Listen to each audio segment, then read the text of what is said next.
hindi kontrolado ng sinumang malalaking bundat ng mga politiko na may malalaking pondo. Ito po ang party list na tumatayo sa tatlo at mahalagang bagay. Number one, ang Ipanaw Sambayanan po ay magiging boses ng ordinaryong mamamayan, mga katutubo, kabataan, kababaihan, mga manggagawa, mga magsasaka at magbubukid sa pamamagitan po ng legislative agenda, hindi ng ayuda. Ang ayuda po ay obligasyon ng gobyerno, hindi para bumili ng loyalty ng mamamayan. So may ayuda o wala, titindig po ang Sambayanan at ang Ipanaw na nag-merge ngayon para ang boses sa pamamagitan ng batas. Kasi ang kongresong papasukan namin ni Atty. Busantog, yung number 1 natin na nominee, ni Dr. Lorraine Bado yung number 2 at ako sa number 3, batas po at mga oversight function sa pag-review ng programa ng gobyerno ang ating gagawin.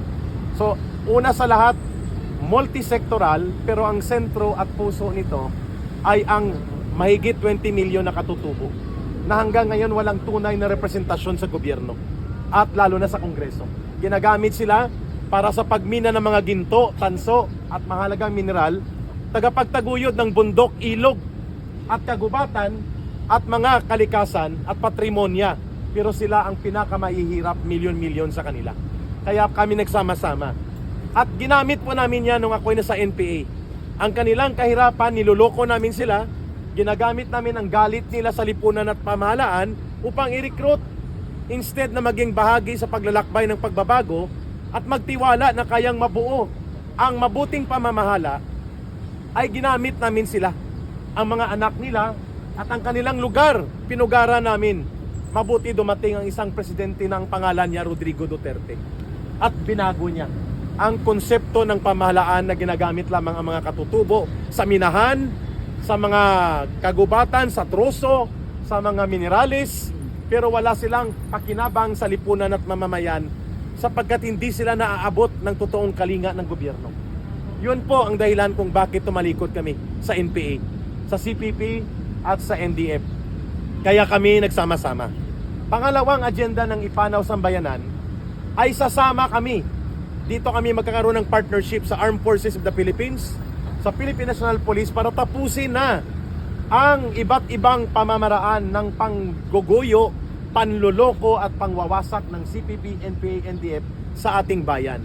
Bagamat 90% ng kanilang armadong teroristang grupo ng NPA wala na, ang kanilang mga operatiba at mga recruiter, financier, at ang kanilang mga tagapagtakip at tagapagtaguyod upang humaba ang buhay ng komunistang terorista ay nagtakbo pa ng 11 na senador at mayroon pang mga party list na naiwan. At ito po ang pinapababayaan ngayon ng gobyerno, hindi na sila pinapansin, pinupunduhan pa at ginagamit para sa mga maruruming laro ng politika upang wasakin ang totoong mga lider ng bayan, kagaya ng mga Duterte na namuno ng tama sa ating bayan. Hindi kami para sa Duterte, para kami sa tamang pamumuno sa pamahalaan. Kaya kami tumitindig sa brand of leadership na ipinakita ni Pangulong Duterte at ngayon ipinagpapatuloy ni Sara Duterte. Kung nagkataon man na mag-ama ang dalawa, subalit sila ang representasyon ng tamang pamamahala para sa kapayapaan, kaunlaran, pag-iral ng batas at paglinis ng pamahalaan. Anong problema kung sila ang maging representasyon nito? Kasi naipakita nila sa history at record nila. So kami po ay titindig doon sa totoong lumaban sa CPP, NPA, NDF.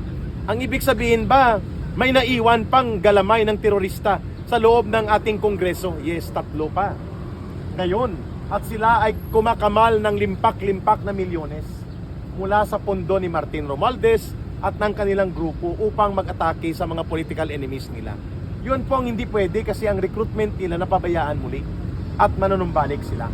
So kami lang po ang party list na may ganong ginawa at gagawin. Ang paglubos-lubosang pagkatalo ng communist terrorism. At hindi kayo madidihado sa bayan ng Pilipino mamamayan, lalo na po sa mga kapatid natin sa overseas Filipino workers.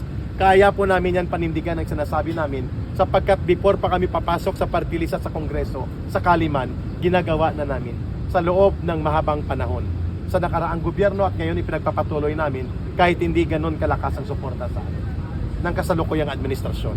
Number 3, kami po ang mananawagan na dapat ang kongreso, pag pumasok man kami at palarin, ay hindi dapat pugad ng mga buayang politiko na parang pagmamayari nila ang pondo ng gobyerno. Ang unang panawagan namin, ang Kongreso dapat ay example ng transparency sa gobyerno. Ang lahat ng pondo at lahat ng mga ginagasto at lahat ng mga proyekto, including flood control project, ay dapat nire-report ng COA at ng Kongreso sa taong bayan. Walang mali sa gagawin dapat yan. Lalo na po ang tinatawag na expenditures at ang mga pondo na ang hinihingi lang, certification lang, papel lang. At alam natin na ibinubulsa ito nila. So kami ba ay hindi magiging bahagi ng sistema na ito? Yes, tatanggap kami ng pondo pero gagamitin sa tama at hayag at lantad, hindi para ibulsa. Klaro tayo doon. Ikukwenta dapat sa taong bayan yon. Ito po yung tinatawag nating kampanya na hindi nyo pera yan, pera ng taong bayan yan.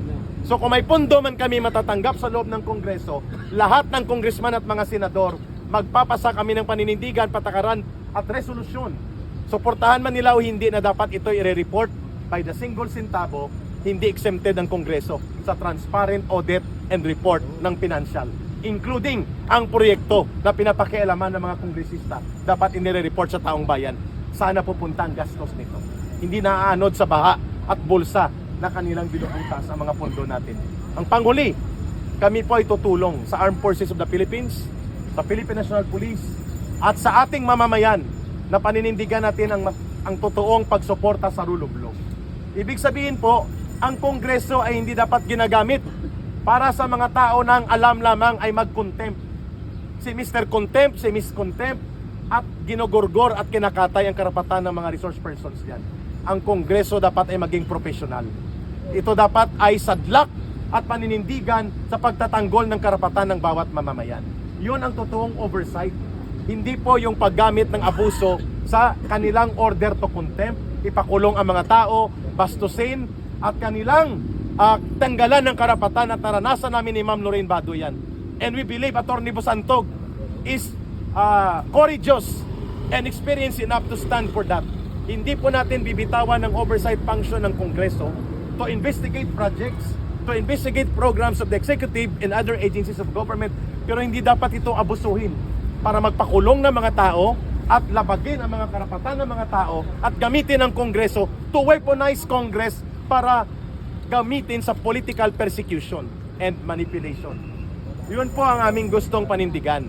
At naipakita po yan ni Congressman Marcoleta kung paano ito tuwid yan. Ang mga kongresista na ang alam nila ay maglantad ng mga mamahaling bag, kotse, armas, baril at pera na parang alam naman natin na yan ay galing sa pera ng bayan. Yun po ang mga walang karapatan na pumasok sa Kongreso. Kaya kami nagdesisyon na 3 at ang buong mamamayan na mabuo ang Ipanaw Sambayanan. Yun po ang pagkakaiba ng party list na ito. Maraming salamat po. Thank you so much.